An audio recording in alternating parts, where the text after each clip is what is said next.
noite a todas, todos. Quem me prestigia é a Casa Espírita Bispo Célio, me aceitando aqui nesse púlpito para conversar com vocês, sempre com a gentileza extremada da Ludmere, com o apoio do Zé Carlos, todo o pessoal aqui.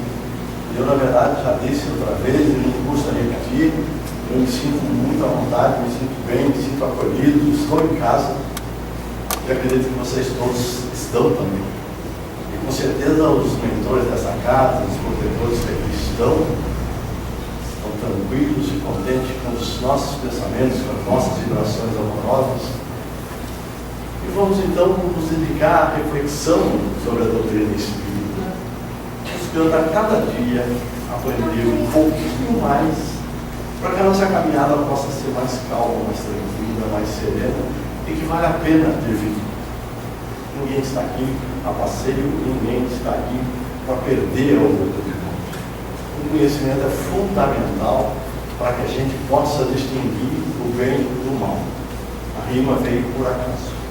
Então, se a gente conhece o que é o bem e o que é o mal, se a gente tem uma orientação para a prática do bem, ainda que seja difícil de fazer, o bem, é esse o caminho que nós vamos buscar.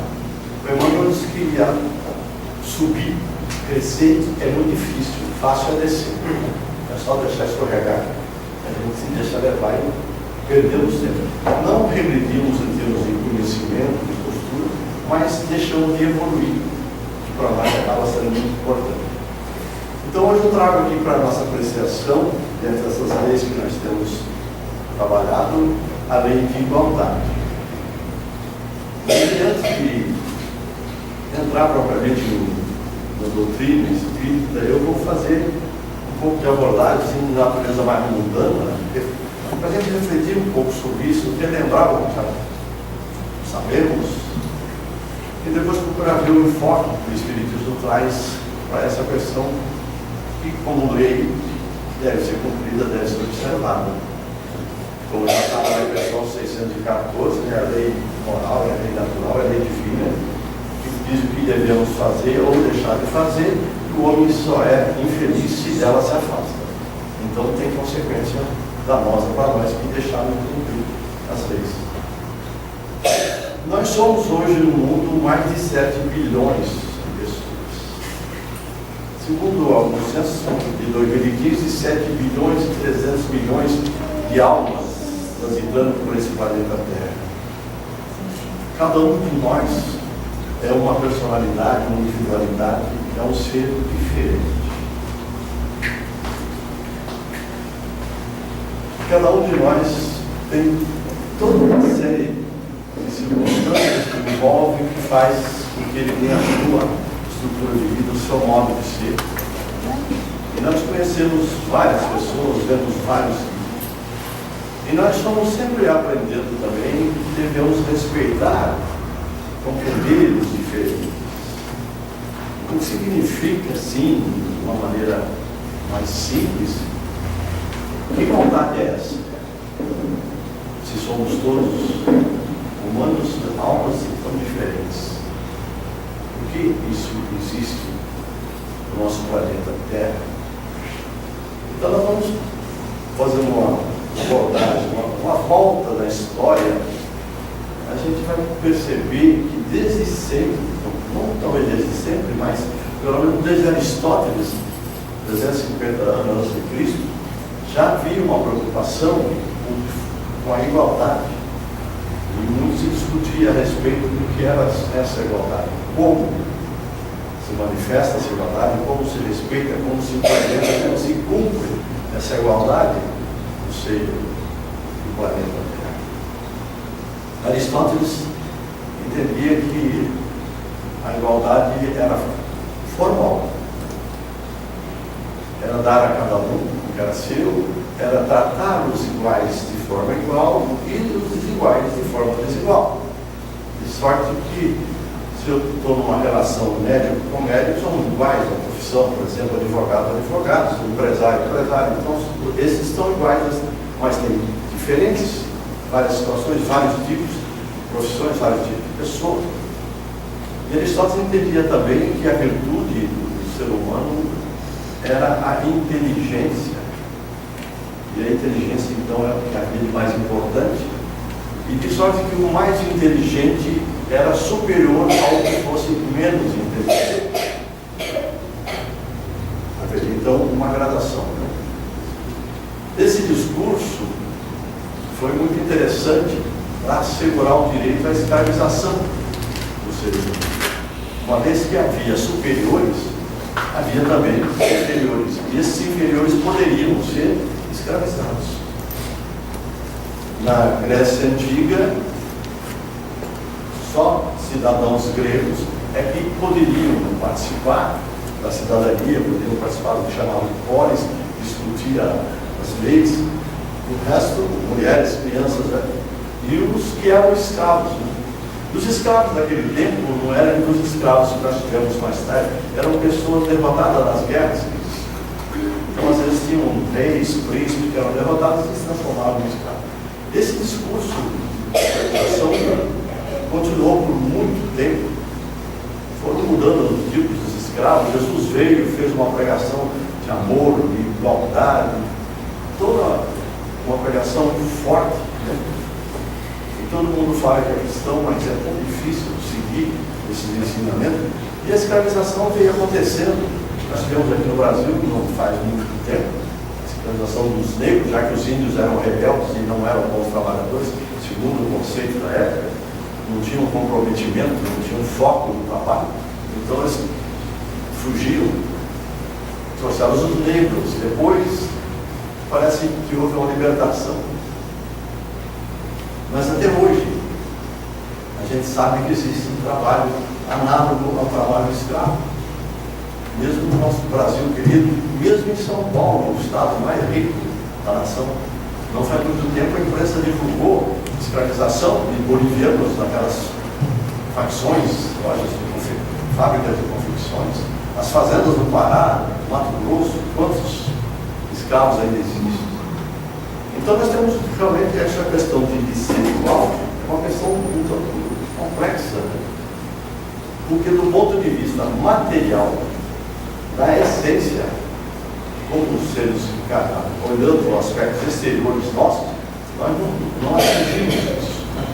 E assim foi discutida essa questão feita do Thomas Hobbes, John Locke, Rousseau, Marx e tantos outros, e toda essa gente, ainda outros estão discutindo, falam-se de igualdade, busca-se a igualdade, mas não é muito fácil atingir a igualdade. Esse pessoal do iluminismo falava em igualdade, desigualdade natural ou física, que é essa da essência corpórea, e a moral, intelectual, política, que é a questão de privilégios que algumas categorias, algumas classes conseguem encontrar na sociedade. É muito mais comum saber que o rico, poderoso, tem várias regalias, várias alegrias mundanas, e o pobre realmente não tem isso de regalia. Mas isso tudo é uma questão que vai ser sopesada depois, ao final dessa trajetória nossa. Né? Vamos ver o resultado de tudo, porque tudo que fazemos tem consequência. E há esse aspecto político, esse aspecto de evolução mundana, acho que nada mais emblemático para nós do que falar um pouquinho da Revolução Francesa. Foi a Revolução Liberal que mais marcou o mundo depois que saiu daquela Idade Média, que estava no começo da Idade Moderna, e que os empresários se fortaleceram economicamente e não suportavam mais as regalias da classe nobre e do clero. Queriam também eles participar disso. E todo mundo sabe que a Revolução Francesa criou um slogan que foi repetido várias vezes e que se repete hoje, né, que é liberdade, igualdade e fraternidade. E o que se percebeu, mesmo segundo alguns estudiosos, é que esse pessoal, essa classe média emergente da Europa, francesa, por exemplo, bem mais especificamente, não tinham muito interesse na igualdade. Para eles interessava era estar no plano de uso e gozo das mesmas prerrogativas, dos mesmos benefícios, privilégios que tinha a nobreza e o clero. Eles não estavam preocupados se pobres ascendessem a esse tipo de situação de vida. Então, valia para eles a liberdade. E, aliás, há pouco tempo atrás, eu estava vendo uma entrevista de um cientista político francês e conversava sobre a França na atualidade, principalmente por causa desses ataques terroristas do Estado Islâmico. E ele falou que a França hoje está com uma crise de identidade muito grande. O que ela tem hoje é a liberdade de pensar, mas não tem igualdade e fraternidade. Porque está todo mundo enclausurado, temeroso, medo de sofrer ataque, medo de ser morto, ser violentado. Então, nós temos assim, uma dificuldade de entender e de trabalhar essa questão da igualdade. E a doutrina espírita traz essa igualdade como uma lei. Então, nós vamos ter que conseguir entender bem essa lei, né, e vamos compreender o que é a igualdade existe. Se nós fizermos uma remontada na história, fomos ao livro de Gênesis, no seu capítulo 1, que fala da criação, e no versículo 27, que fala que Deus criou a sua imagem, a imagem de Deus, fez homem, macho e fêmea. Então, essa criação, a imagem de Deus, é algo extremamente forte e marcante. Porque todos foram criados à imagem de Deus. E em qual que é essa imagem de Deus? Aquele velhinho, barbudo, cabeludo, que tem nas pinturas. Para nós, na doutrina espírita, não é esse. Porque se nós formos à questão número 1 do livro dos Espíritos, Kardec pergunta o que é Deus. E a resposta, vocês já leram e conhecem, né? É a inteligência suprema, a causa primária de todas as coisas. Deus, então, é a inteligência suprema. Se ela é suprema, ela é superior. E se ela é superior, deve haver uma inteligência inferior. E essa inteligência inferior nós encontramos aqui no Livro dos Espíritos, na questão 76. Eu faço uma leitura rápida aqui para não tomar muito tempo.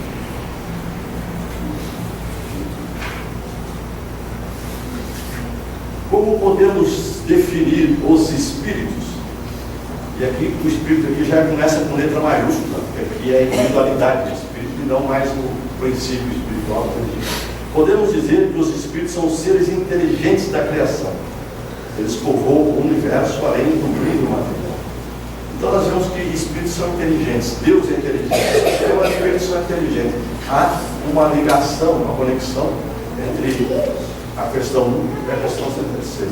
Então a nossa semelhança com Deus pode estar mais na inteligência e não nessa aparência, né, que a Igreja Católica está dando sobre.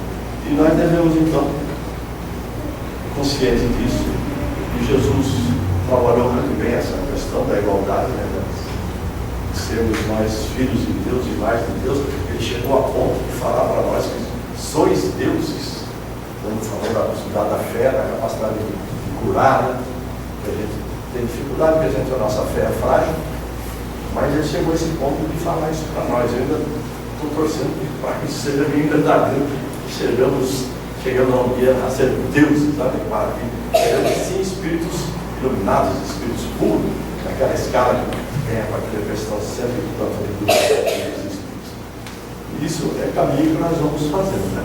Então, dentro dessa questão de igualdade, voltando um pouco à nossa situação mundana, a nossa Constituição Federal estabelece com toda a clareza daqui, todos são iguais perante a lei, sem distinção de várias circunstâncias, dando um caráter de igualdade formal. O que tem sido feito para tentar uma igualdade material, concretizar uma certa igualdade, são o que chamamos de ações afirmativas.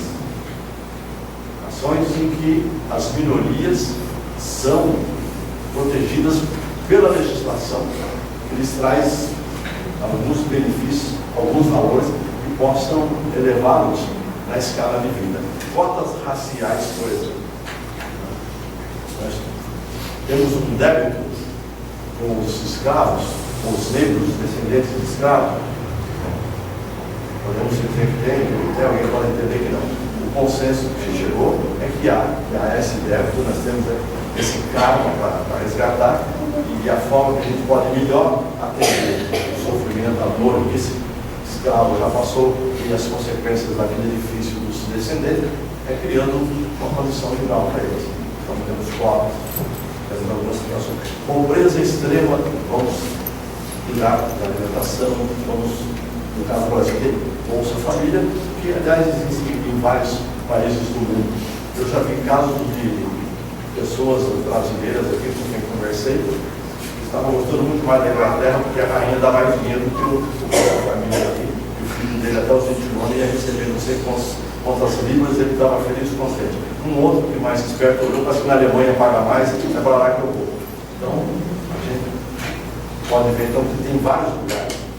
E lá na Europa é bacana esse tipo. No Brasil há muita crítica ao Bolsa Família, e eu não critico, pelo contrário, acho que deveria ser levado a sério, porque a finalidade dele é dar condição de estudo e saúde.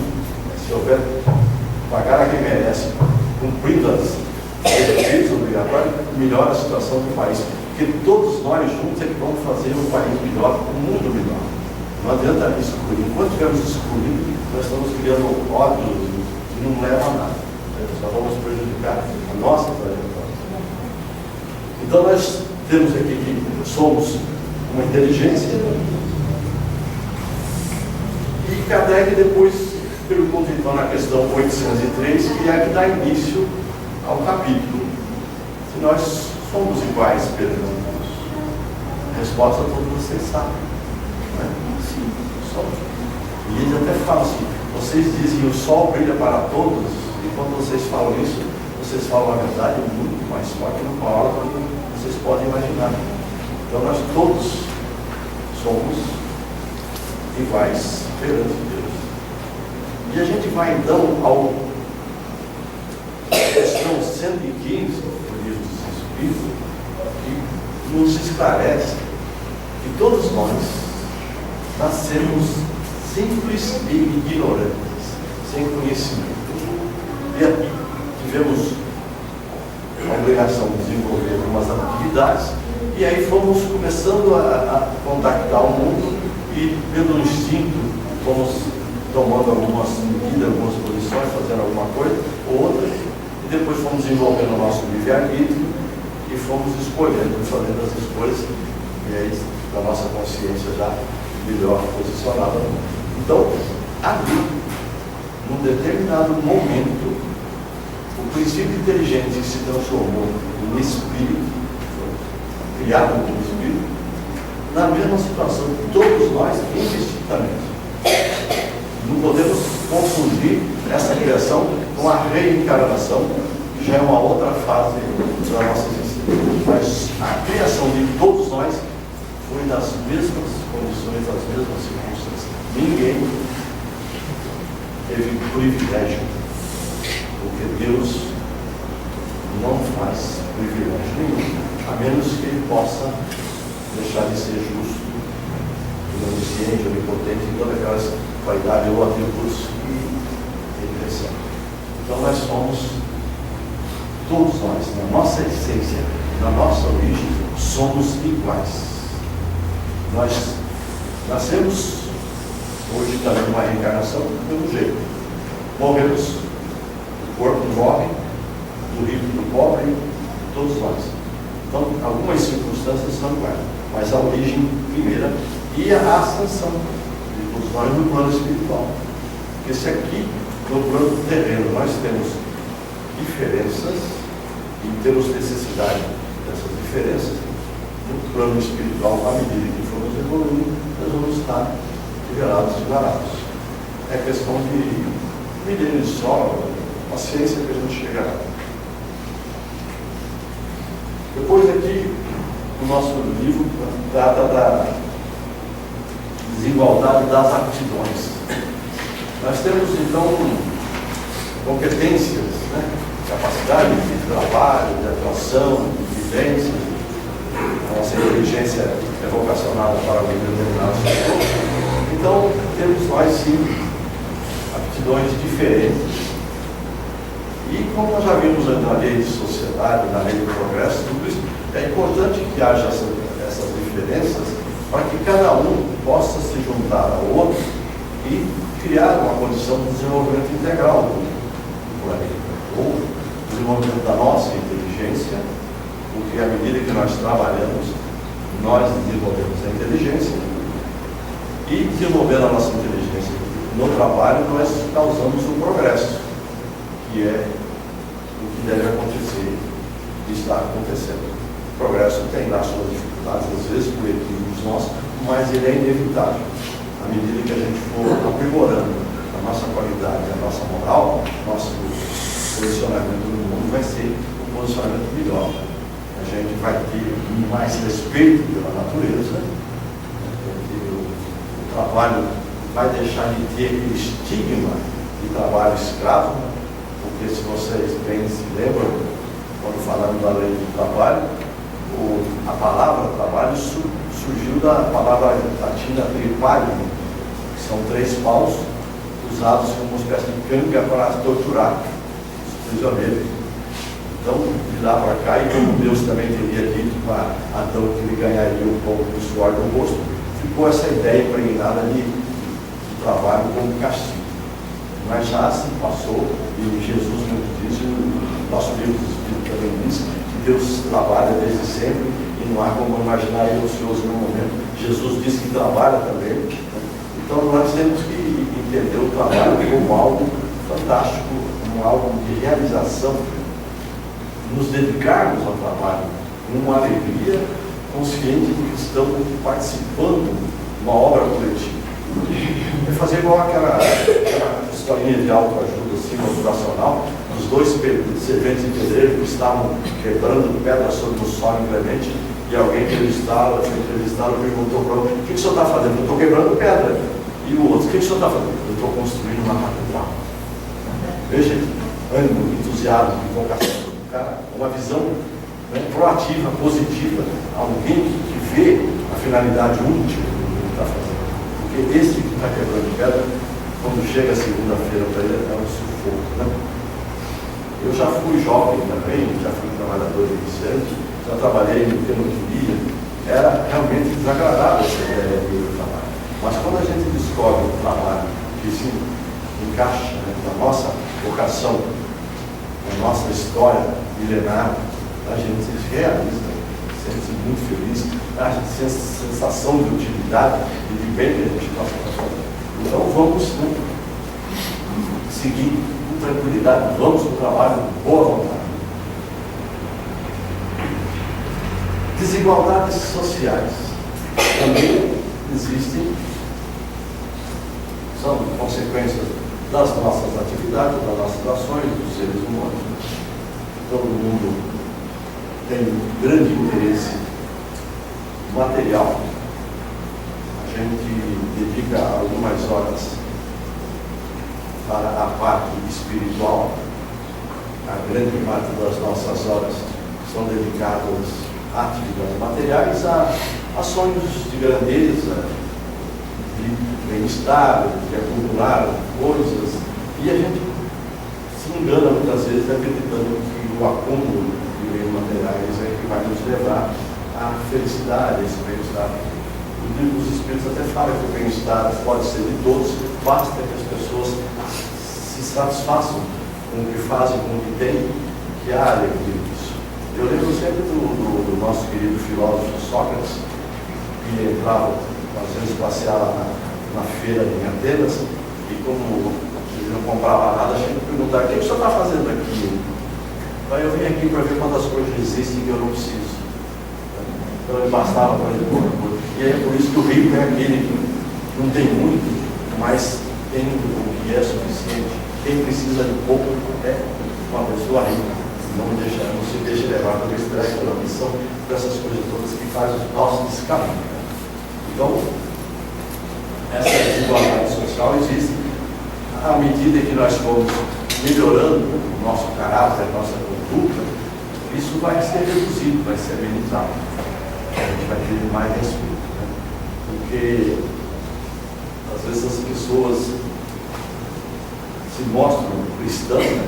Eu até comentava agora há pouco, eu fiquei chocado ali com um amigo que a gente estava vindo no carro conversando, aí surgiu assuntos de crime, bandido, não sei o quê, e ele assim com a boca cheia de bom cristão, bandido bom é bandido morto.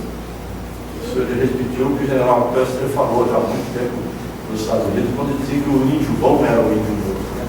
Então a gente tem que aprender que realmente não é agradável a convivência com criminosos de alta periculosidade, mas a solução não é essa, porque nós aprendemos com o Espírito que o Espírito se liberta.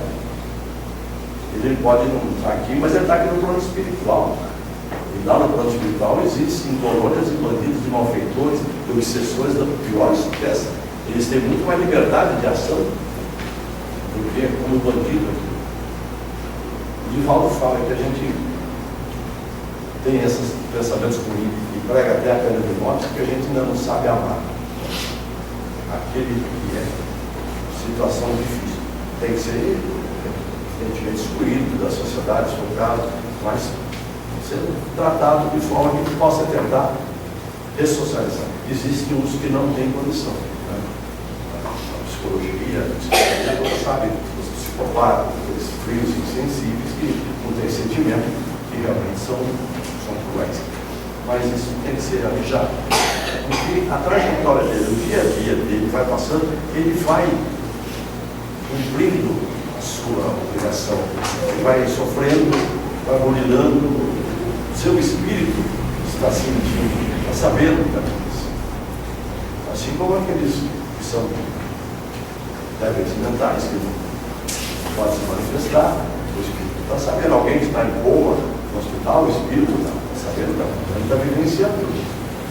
Então nós temos aí que cuidar da nossa moralidade e pensar em fazer um mundo melhor com menos desigualdade. Vai depender de todos e cada um. Nós temos depois as desigualdades de riquezas. Isso também é algo que acontece. Nós sabemos que existem ricos, existem pobres, existem milionários, bilionários, existem miseráveis, né? Está na sociedade. A informação que nós todos temos é que não se consegue dividir os bens entre todos e mantê-los nessa ordem, no plano terreno pelo menos, porque nós temos pessoas das mais variadas condições, temperamentos, conhecimento, vontade, né? Tem pessoas espertas, pessoas trabalhadoras, coisas mais devagar, outros ambiciosos, né? Como diz o Espírito, e a astúcia e o roubo, que há também por trás de tudo isso que pode existir, né? Então, se dividir, dentro de algum tempo vai haver mudança de mão daqui, ali de haver uns mais ricos, mais pobres, porque não é assim, homogênea a postura do ser humano em relação à riqueza. Mas isso não quer dizer que a gente não possa respeitar e tentar acreditar que a coisa possa melhorar. E a riqueza e a pobreza são duas provas, né, que nós podemos viver. E os Espíritos informam Allan Kardec, diante da pergunta que ele fez, que tanto uma como o outro são provas difíceis. A miséria, por exemplo, faz com que a pessoa reclame, né, blasfeme contra Deus, contra a vida, contra a natureza, né?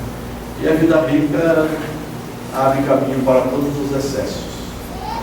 Então nós sabemos de observar o mundo que isso é uma verdade.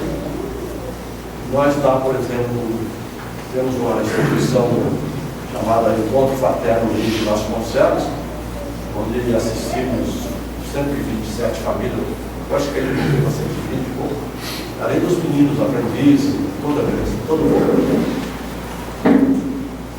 Eles comparecem aos sábados e a gente faz evangelho, a gente faz pregação lá, ensinamentos sobre o evangelho, e eles se mostram no católico, no evangélico, mas assistem com boa vontade e todo mundo se alimenta, né?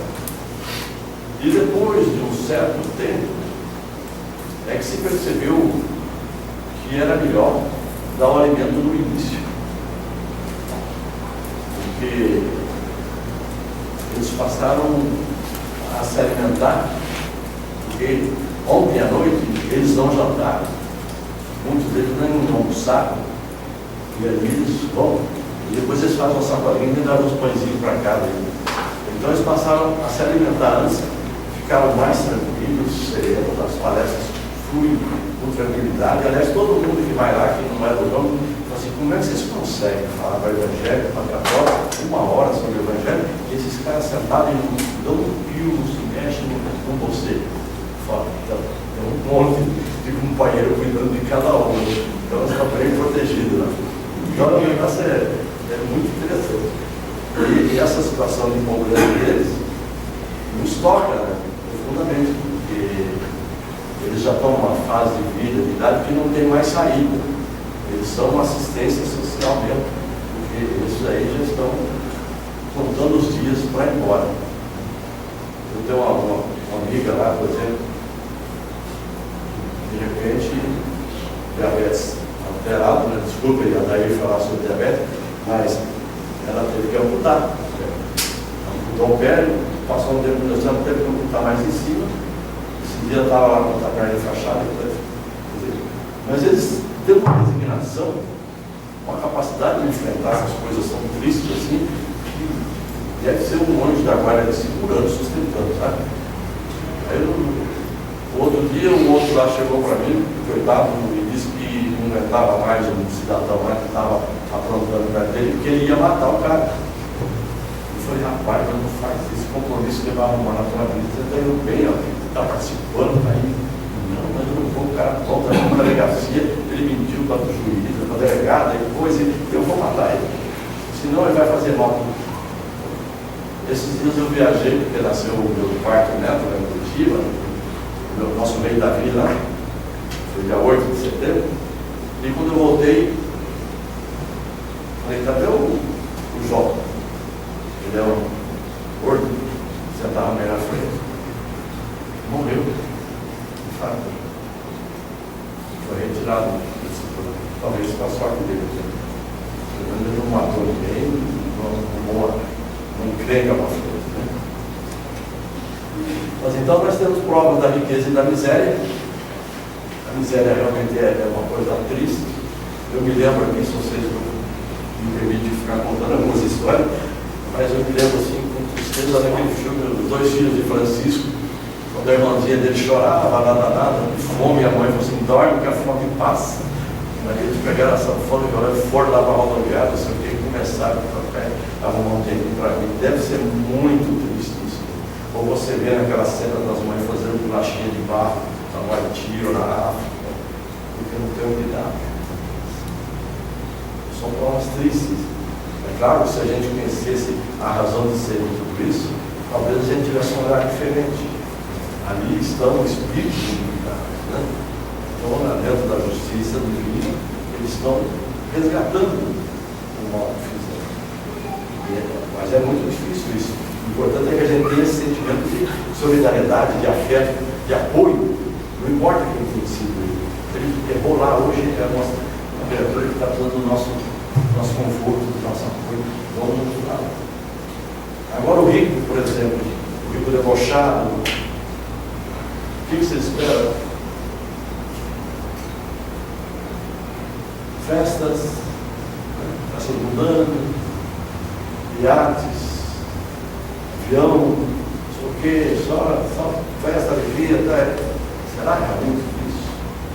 Claro que também há tristeza. Mas eles perdem a noção.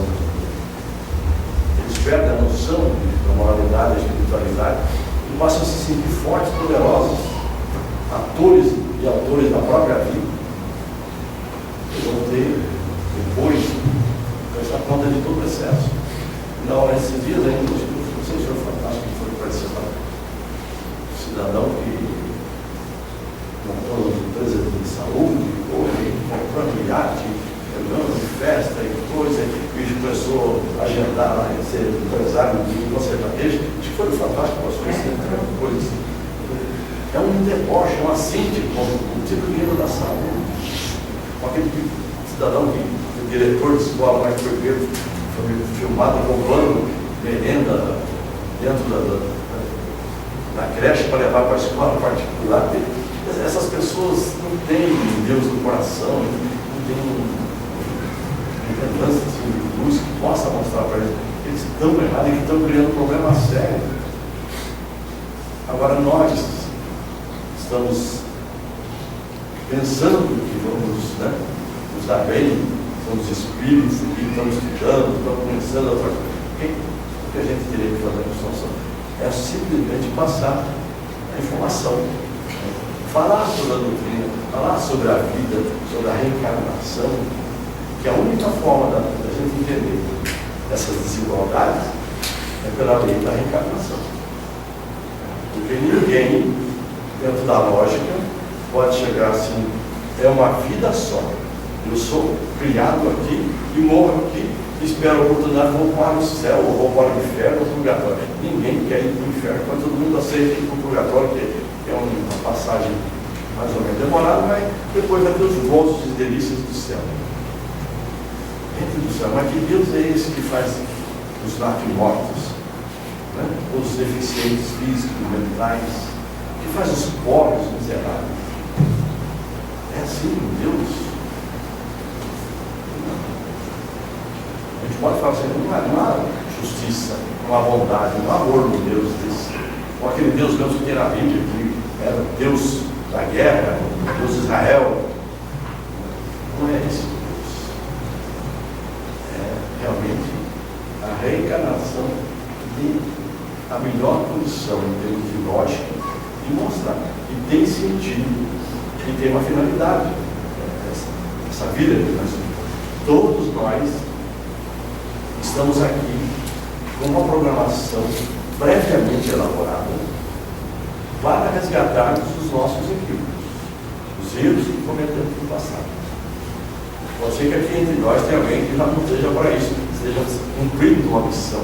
Seria uma maravilha, né? Alguém que vem para ajudar nós outros que estamos aqui na retaguarda a podermos acertar o caminho. Assim como os espíritos de planetas mais evoluídos, os espíritos mais evoluídos, que estão sendo encaminhados aqui para a Terra para melhorar a atmosfera psíquica, né? Para que o planeta possa ser um planeta de regeneração. Basta lerem lá o Manuel Filomeno de Miranda, né? Sobre a transição planetária, amanhecer da nova era, perturbações espirituais. Esses vêm nos auxiliar, porque eles estão mais preparados, né, têm melhor conhecimento, que promove um avanço.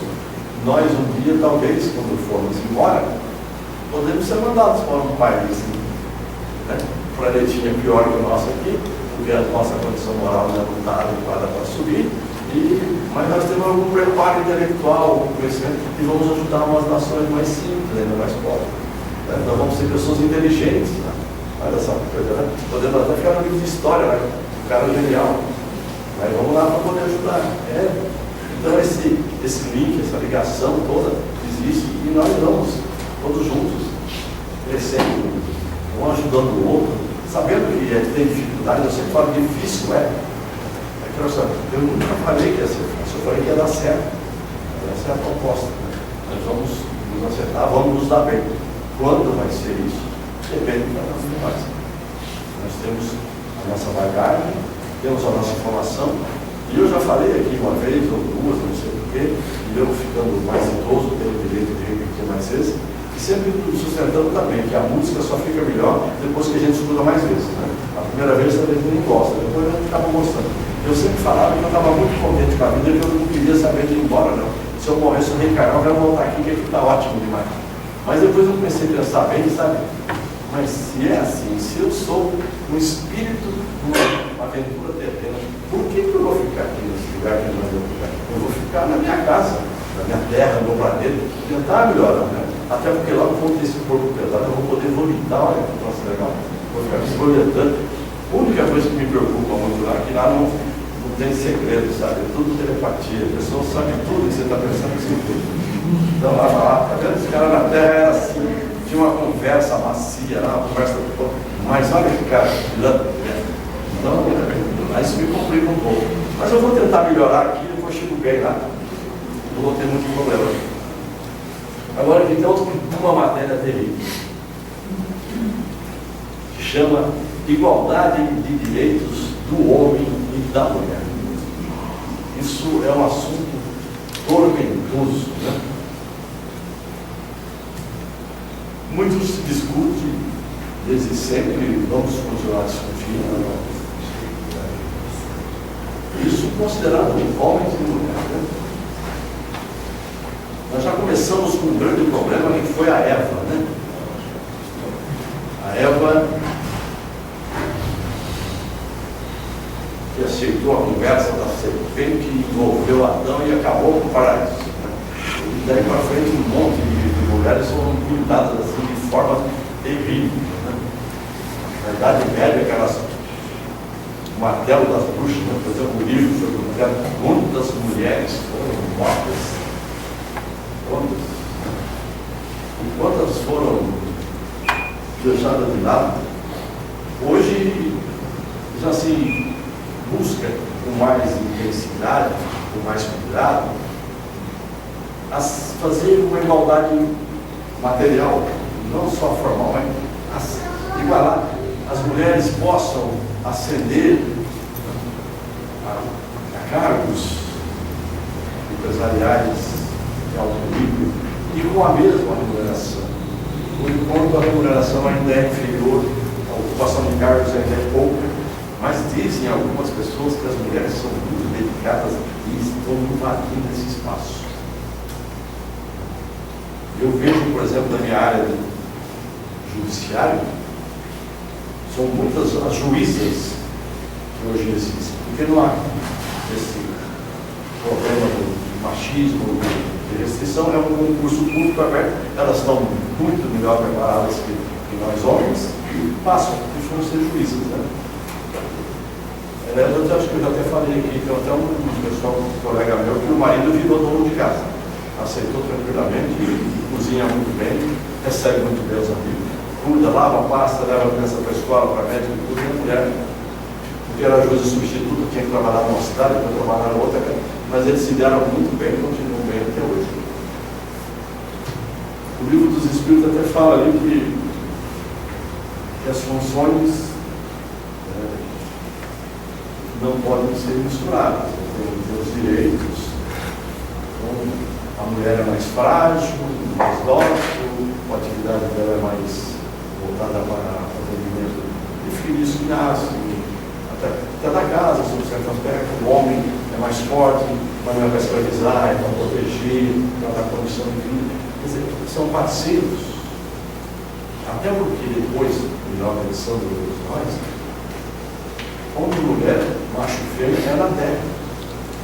No plano espiritual são os espíritos.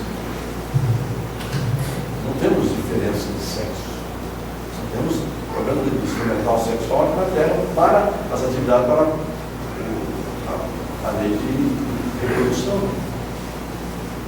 Então somos todos nós espíritos. Só que estamos em corpos diferentes, com sensibilidades diferentes, com papéis diferentes.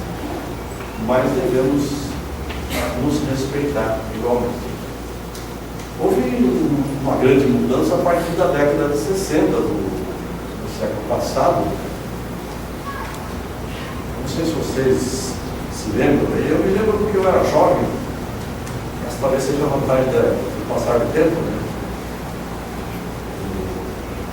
Houve um movimento muito grande contra a guerra do Vietnã. E houve um movimento chamado Women's Liberation, Women's Lib, que ficou ser conhecido, era o movimento de libertação das mulheres. Teve Gretchen Friedan como a grande líder, e eles entraram no Senado americano, exigiram mudança na legislação.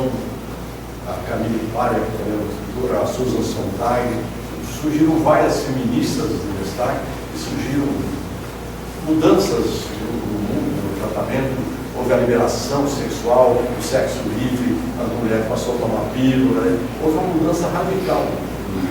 Para o bem e para o mal, houve mudança, a mulher foi ocupando um espaço diferente E hoje há muita possibilidade de equiparação. Temos mulheres inteligentes, mulheres presidentes da República, mulheres candidatas a presidente da República nos Estados Unidos. Né? Temos... Você não faz essa cara, não? Não estão falando politicamente, mas chegou, não chegou? O Brasil teve uma mulher da presidente da República, os Estados Unidos possivelmente vai ter Hillary Clinton. O Israel teve Golda Meir como primeira-ministra, ainda de Indira Gandhi, né? Margaret Thatcher ou Elizabeth. Era quantas mulheres? Alguns anos atrás, isso tudo fazia parte da cogitação do universo masculino. Né? Hoje já mudou. Então, essa igualdade ainda depende de alguns acertos. Né? E porque, se vocês lembrarem que há algum tempo atrás, eles tinham dúvida que a mulher tinha alma, né? E depois descobriu que tem também. Foi assim, muito certo. Ou seja, assim como o negro também não tinha alma, porque era muito fácil para nós, né? Porque poder escravizar, isso é um bicho, um monstro. Né? Não tem nada a ver. Isso vingou muito tempo. A Igreja Católica teve que escrever aqui. Não é assim, não. Ou também tem alma. Aí fala, mas eu nunca falou que não tinha. Então, mas por que escreveu falando que tem? Se você está afirmando, você já negou antes. Né? Então, descobriu-se que a mulher também. Parece que tem um estudo na Revista Espírita de janeiro de 1866. Eu só vi uma informação, mas não cheguei a ver. Então é possível que a gente tenha uma visão diferente da mudança de comportamento, uma vida bem tranquila, embora a gente não tenha ainda a lei João da Penha. A gente só tem a lei Maria. Estão querendo se proteger. Mas é assim, porque às vezes as mulheres podem ficar muito poderosas, mas chega num momento em que o país precisou de uma lei para defender a mulher dos seus companheiros, maridos, né, dessa violência. E o pior de tudo é que essa violência continua, né? É uma violência extremamente desagradável, extremamente séria. Tudo isso a mostrar que a igualdade ainda não existe, né? No plano real, concreto. Podem ter todo o interesse da legislação, são iguais perante a lei, então, mas na prática existe diferença. Está mais na força física do que na força intelectual, na força moral. Mas na brutalidade o homem às vezes faz prevalecer. E isso é mais comum nos ambientes mais simples, mais pobres, nas periferias das cidades. Mas sabemos todos nós que isso é tudo passageiro. Se nós nos encaminhamos para um momento de regeneração, essas questões vão ser superadas. Vai ser uma alegria o dia que a gente puder viver um planeta que haja predominância do bem, do Pai, mais harmonia, mais tranquilidade. Ninguém olhando para o outro, com medo de preocupação, ninguém querendo atravessar a rua porque lá tem alguém que eu não sei quem é. Tudo isso superado. Vai ser ótimo. E nós temos aqui também um outro aspecto, que é a igualdade perante o túmulo. O Kardec aproveita para trabalhar nesse aspecto social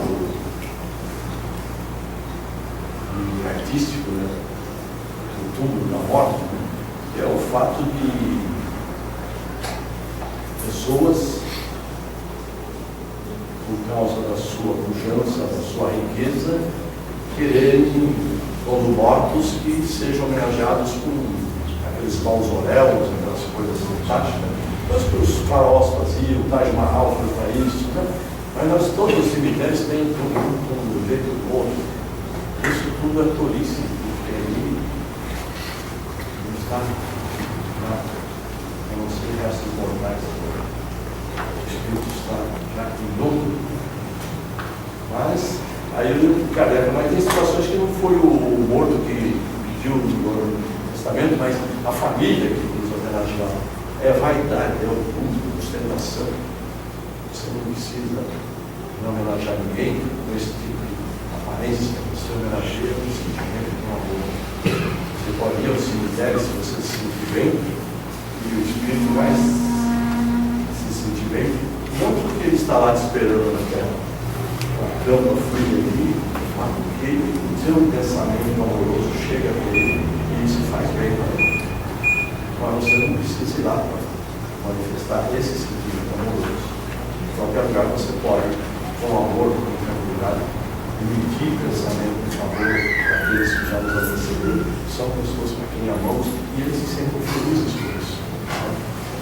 E o Kardec faz uma pergunta a respeito de homenagem a figuras de destaque dos espíritos. Com certeza, essas pessoas que fizeram obras meritórias, grandiosas, se o seu coração quer homenagear, não está aí dentro da tolice, do orgulho, da vaidade, mas do respeito pela atuação de alguém que já fez grande bem. Então eu vou terminar aqui com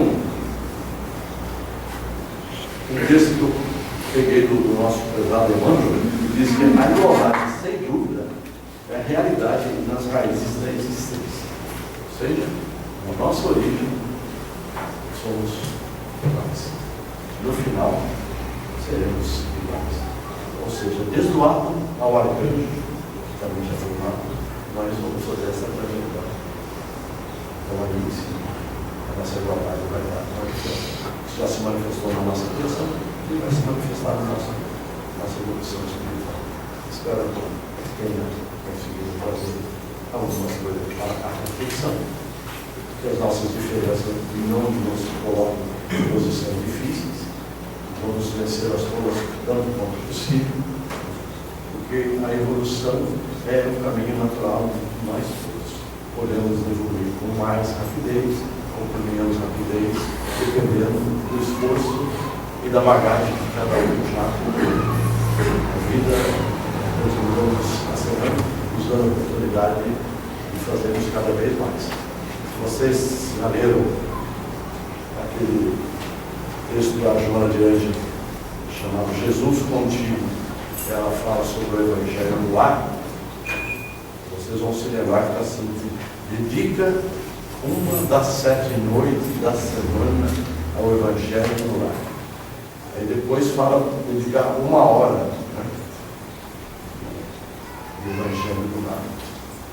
A gente não precisa fazer uma conta muito grande para ver quão pouco precisamos fazer segundo essa pregação da Joana. Um dia na semana, 1 hora nesse dia, já é importante para nós nos sentirmos renovados, envolvidos pelo Espírito Santo e ascender nessa escala evolutiva da vida. Mas o que é mais importante disso tudo é que quando a gente faz e começa a se sentir bem, porque o ambiente passa a respirar uma presença amiga mais agradável, a gente quer fazer mais. E nos agrada, nos eleva, nos torna melhores a cada dia. É para isso que nós estamos aqui. Eu agradeço muito a atenção de vocês, a boa vontade. Tenham todos muita paz, muita alegria, muita tranquilidade.